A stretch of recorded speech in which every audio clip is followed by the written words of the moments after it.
hi. My name is MJ. I'm the founder of Ultra Love,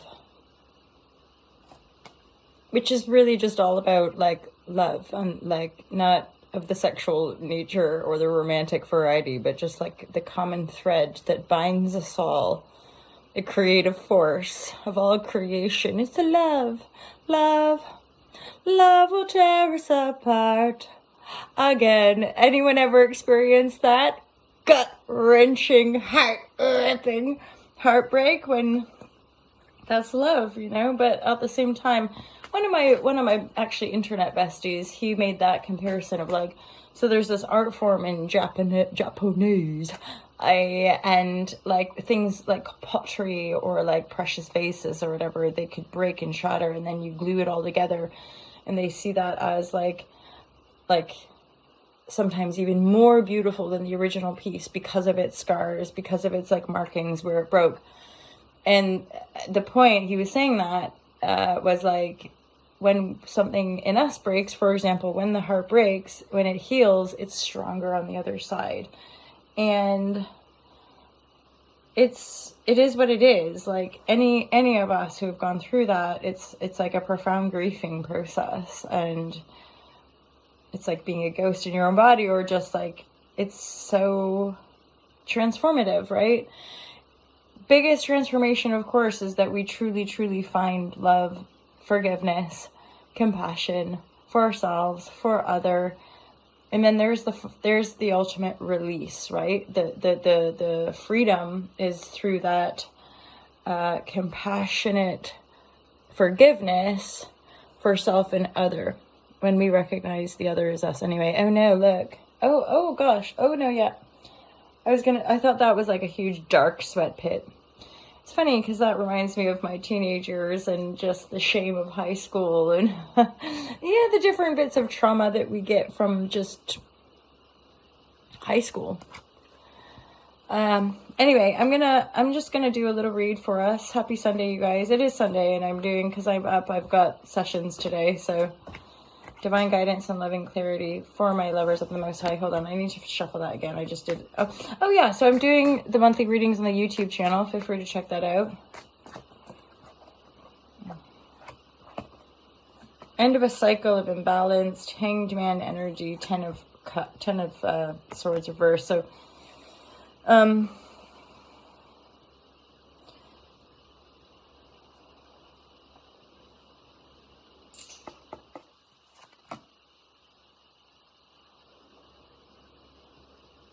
so for some of you, there's something going on where you're just like suspended, hanged man, not going anywhere, not. I think you might be frightened to share something. Like frightened, yeah, like frightened to share your truth. That's telling me that like for some of you, there's something you've got to say to somebody, or a little bit of a conflict energy. It's almost like maybe you're in a situation where you feel there's an imbalance and you're having to address the imbalance. And I mean, certainly I could probably testify to some of this, but like in your past, when you stood up for yourself or when you spoke up in clarity, sometimes you would maybe get fired or get dumped, or it's when the manipulation would start. So you're feeling, there's a little bit of like what's that, freeze energy of like, fuck, like what do I do? So but this isn't bad. You're give yourself a moment here, because you are indeed like, there's a hanged man. So this is a major arcana, which means there will, if you just hold the line and be present, you will see, you will find that illumination, and that will ultimately help you to move forward.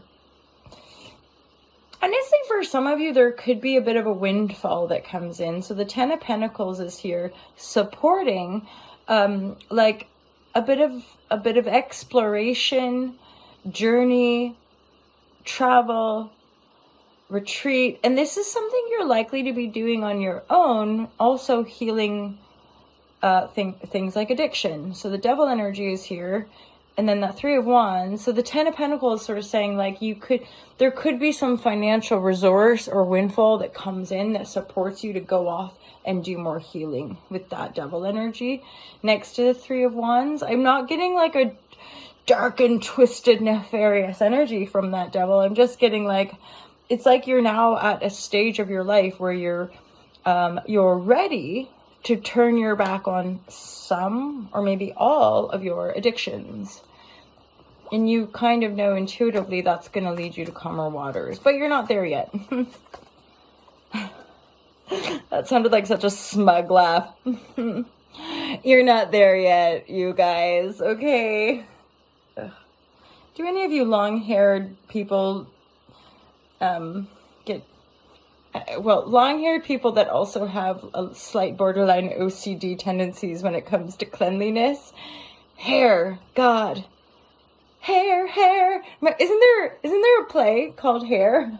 I'm pretty sure my mom was in a production when she was like in her teens, or it would have been in the 60s. So yeah. Oh my God. So yeah, okay, so there's some major arcana in all of this. So there is a major sort of cruxy transformation going on in your physical reality, where again, if you invest in yourself, the Ten of Pentacles, to go off on a retreat, or even like sometimes the Three of Wands is like there's travel and yet there is a sense of inner travel. So sometimes shamanic traveling or like journeying within self.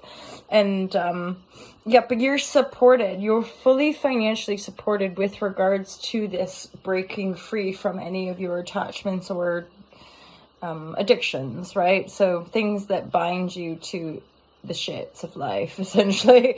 And then all this major arcana energy is simply sort of shining light over this reading, going, yep, take all the time you need. You're kind of crossing over into a different dimension. You're starting to see the wholeness of your creative field, probably with a little bit more awareness.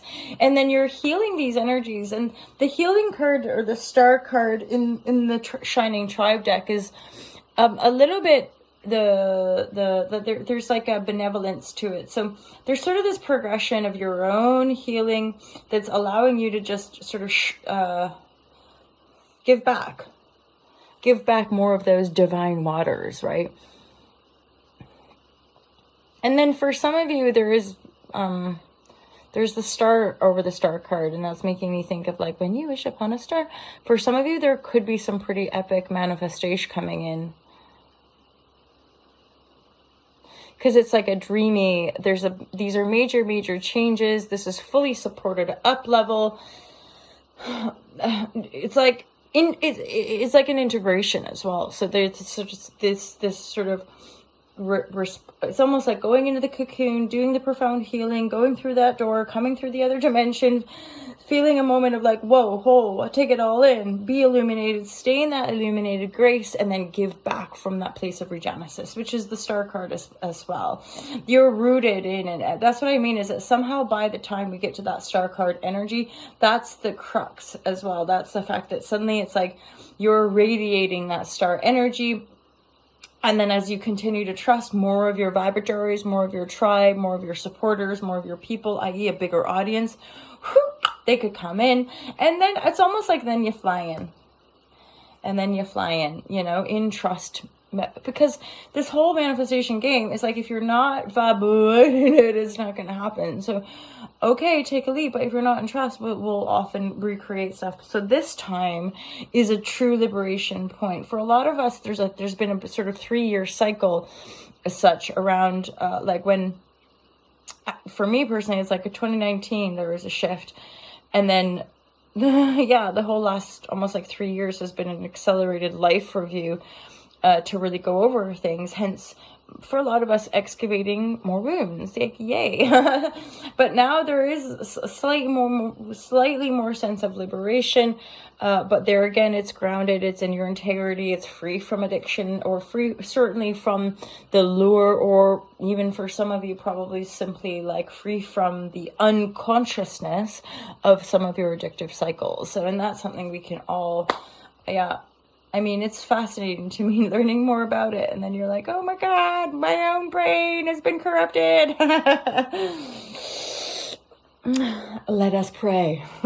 Anyway, you guys, I hope you have a glorious Sunday, and I will really look forward to seeing you all soon.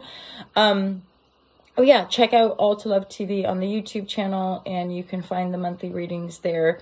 Yeah. Awesome, you guys. Have a great one. Peace out.